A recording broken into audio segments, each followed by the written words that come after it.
everybody. In today's video, I'm going to show you the last video in this Beauty and the Beast series, and this is going to be the Beauty and the Beast necklace completion. So not only am I showing you how to make any little nail that you create into a charm, which is a part of the video, I'm also going to be showing you how I sculpted the little tiny chip as well as the little rose. And these ones are 360, so it's not like the front of the nail and the back as it with the other ones. They're almost like little charms or pendants, whereas these ones are 360 degrees. You can turn around and look at them any direction that you want. And if you are ordering this necklace and you want to make the chip and the little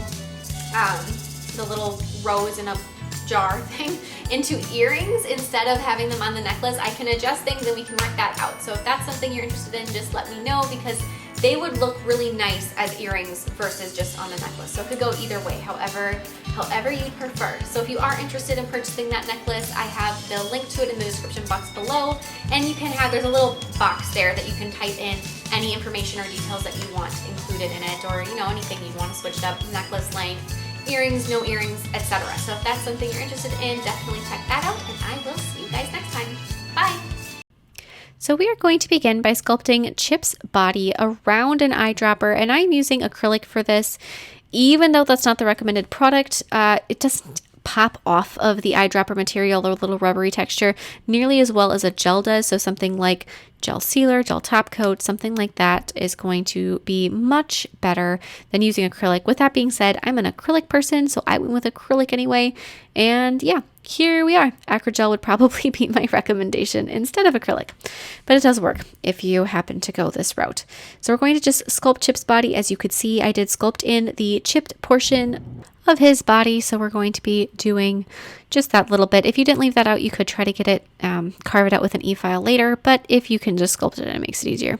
So now we're going to be popping Chip off of the eyedropper. So I'm going to use a tweezers and just slowly and carefully pop it off. It does take some effort, and make sure that when you're sculpting with your acrylic, you do it thick enough that it isn't super fragile, but after you have it done, you may have a couple little cracks that need to be mended. So you're going to mend any of those cracks with white acrylic, as well as really thickening up the rim of Chip. So the reason you're doing this is because the cup Chip, he flares out at the top. He's got this like little swoosh, and it goes out, and it's much wider at the top than it is at the bottom, and we're going to give it that shape. Now, because my eyedropper had straight sides, it didn't automatically come that way. So we have to sculpt a nice thick layer around the outside of the cup, and then with the e-file, go back through and sort of carve away what isn't needed. So for right now, he can look really chunky and kind of haphazard, but then once we grab our e-file and using an under the nail cleaner bit, we're just going to go through first on the inside and clean up any of that acrylic that is extra. So just smooth it out. And it doesn't take really all of that much effort to do. You just have to carefully do it. And when you're doing this, if you aren't somebody that uses an e-file all of that much, and this just seems like it's too much to do, because I know when I first got out my e-file and I first had an e-file, doing intricate carving like this, and not that this is even super intricate, but doing any carving was something I wouldn't even consider. So if you are looking into something and doing some carving, this would maybe be a good first project to start out with, because it's not nearly as intricate as some things like carving a shoe out of acrylic, where that takes a little bit more of a light touch. This is a little bit easier. So if you want to, give it a first try, this would be a good project. So now we're going to be sculpting his handle nose with some gold acrylic on a nail form backing. And then our other little piece that we're going to be sculpting separately and attaching is going to be his foot. So we're going to take a purple acrylic and sculpt his foot. And if you did sculpt Mrs. Potts, you want to make sure that you are using the same purple so that it is a matching set. So we're going to sculpt that on the top of the eyedropper. Once those two pieces are complete, you can glue the foot to the bottom of the cup and then the handle in place on his face, bearing in mind the location of the chip in the cup so that you make sure that the nose is in the right location compared to that. Fill out the handle a little bit with some more gold acrylic. So you're just going to go through and add another layer to the side that is flat, and then on the side that isn't flat but is just glued down, you're going to take a little bit more of that gold acrylic and smooth out the transition from the handle to the cup. Just add a little bit more, smooth it out, and that should be good to go. And then using that same gold acrylic, you're going to want to transition the cup foot to the cup. So when you're doing that, add a little layer of gold acrylic around the top where they touch and then around the bottom of the foot.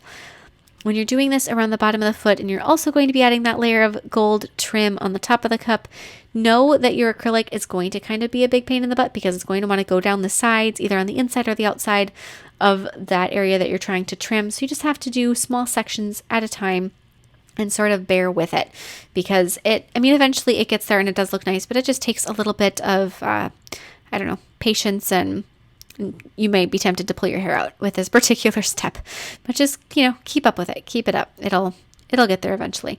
So then after you have the foot done, then you can go ahead and do the rim of the glass. Same thing, just take your time. It'll get there eventually. I would recommend, as you can see, I'm using a tweezers. I love using a tweezers for any kind of a design like this where I'm doing intricate detailing with acrylic. For one thing, if you are wearing a glove like I am, the glove just kind of tends to get in the way. And I know for me, I'm wearing a glove size that's the wrong one, because when I bought them, I had a hard time finding any gloves at all, especially since I was being kind of picky and I wanted them to be pink. But so I'm wearing a glove size medium where I really should have a small. So that doesn't help my gloves being bulky process, but any gloves just add some clumsiness to your fingers. So if you want to, and you have a little tweezers on hand, you can use them to be the delicate little grabbers that you need. Glue a wire into the inside of the cup with a little bit of nail glue. Make sure your wire has a looped end on it.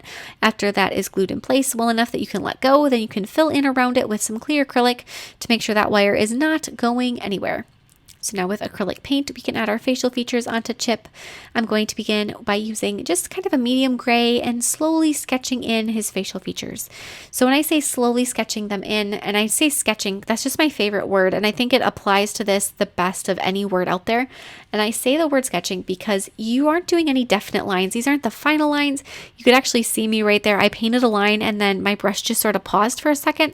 That was a time when I was going and I was looking between what I was painting and my reference photo. My eyes were darting back and forth 100 times a second, just making sure that I had it in the right spot.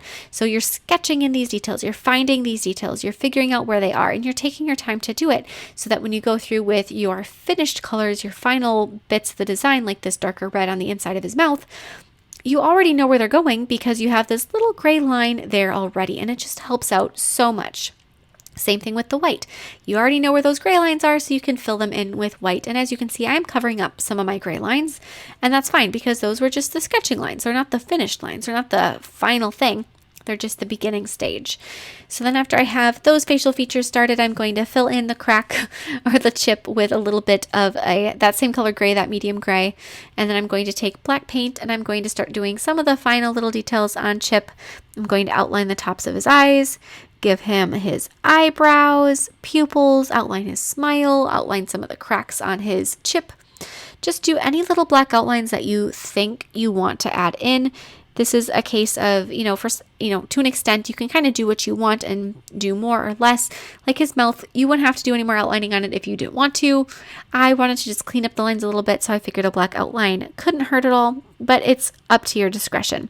So I'm going to add those couple little black lines to finish that off.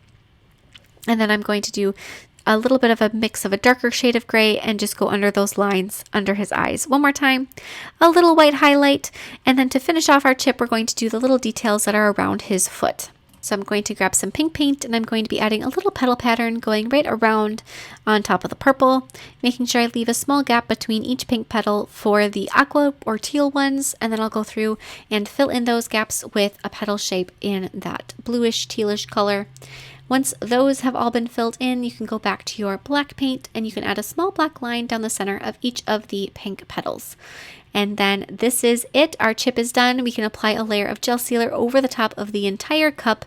And then when you go through and you cure it, you want to make sure that either you're holding it upright so that it isn't going to glue itself down to the inside of your lamp as it's curing, or you want to spin it gently. Whatever you do, make sure that you cautiously cure it so that each side is cured and it doesn't get blemished in the process of curing it by touching something or being bumped. So after you have that full layer done, that is complete.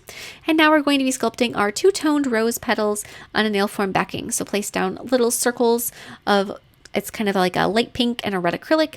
Pat them out into nice flat, almost circles. Pick them up, place them around a piece of wire to create your rose. And as you're sculpting these petals, the reason I'm using two-tone petals, besides the fact that I think it adds so much detail just to start with, I don't intend to detail this rose with any acrylic paint.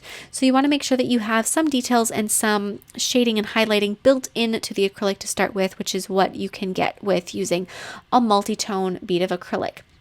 I'm going to then cover my wire with a thin layer of green acrylic, as thin as I can get it. Mind you, it's not the super easiest process to cover the wire with the green acrylic because it tends to kind of clump up a little bit, or it wants to like run to the side, so you have to sort of chase it. If you do find you need to file it afterwards, that's not an issue. But once that is done, then you're going to want to make a smoother transition from the flower to the stem. Add a couple more rose petals right around that area. So I'm going to grab 3 more of those two-tone beads, place them in that transition area, leaving these petals a little bit more open. Remember that this rose is not a very fresh, just opened rose, but it is one that has begun to age, and these petals are going to start to fall. So add all of those roses in, and then once you have, or those petals in, and then once you have that done, you're going to want to sculpt a leaf with the same shade of green that you used to cover your wire. This is the first leaf I sculpted. After I sculpted it, I was looking at it and thinking to myself, you know what? That looks a little too big. So then I held it up to my flower and I thought, yes, it is definitely too big. So I sculpted it again. My second leaf was just the right size, and I left that little bit of footage in, which I normally would edit out, because I wanted to show you guys that yes, you certainly can make mistakes and do things and throw them out and do them again. I get asked a lot if I do everything on one take, and while the answer is majority of the time, yes, I do. Just do things once and not redo them. In certain circumstances, I do end up just putting something to the side and getting rid of it because it needed to be done a second time. So once we have that done, you're going to apply a layer of clear builder gel over the top of an eyedropper.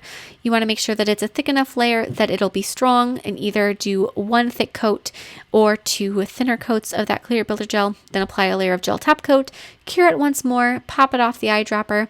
Once that's done, you're going to dip your rose into some clear jewelry gel and then hold it inside your little dome that you made. So just hold it in there. I found it easiest to tip my dome on end and then hold the rose straight down, flash cure it before transferring it to your lamp. Once it's been transferred to your lamp and it's all cured, then you can use some clear acrylic on the top of the dome to create a little base for your wire holder honor. Yep, technical term, a holder honor. Place your piece of wire with the loop on the end inside that clear acrylic. Once that has been cured, then you can take and fill in around it with some more clear acrylic so that it is nice and strong and not going to go anywhere. My words are being goofy right now. So we're going to fill that in, and then after that's done, apply a layer of gel sealer over the top of the wire and cure that. Now, to show you how to do it into a back of a nail, we're going to use a piece of wire that does not have that built-in loopy, just to show you. Bend it around a pliers that is round, or anything else round really. You can use even just like a pencil. Twist, twist, twist, twist, twist. Once you have it all twisted so that it is really a nice tight circle on the end with a pretty snug twist down the length of the wire, cut off the extra, and then you're going to grab the nail you intend to make into a pendant, which in my case actually isn't one of the Beauty and the Beast ones. For the footage, I actually used a different nail that I had on hand, a Crayola nail, but then we're going to place our wire into the back of that. So we have the clear acrylic in the back of the nail, and then we have the wire coming out the top where the cuticle would be. Cap the wire to make sure it's not sticking out because that might be irritating. And then that's it. That's all you have to do. And here is the finished set. If you did notice that Crayola nail and you were wondering about it, I can put a link to that in the description box below. Otherwise, if you're interested in the necklace, there'll be a link for that to purchase in the description box as well. And I will see you guys next time. Bye.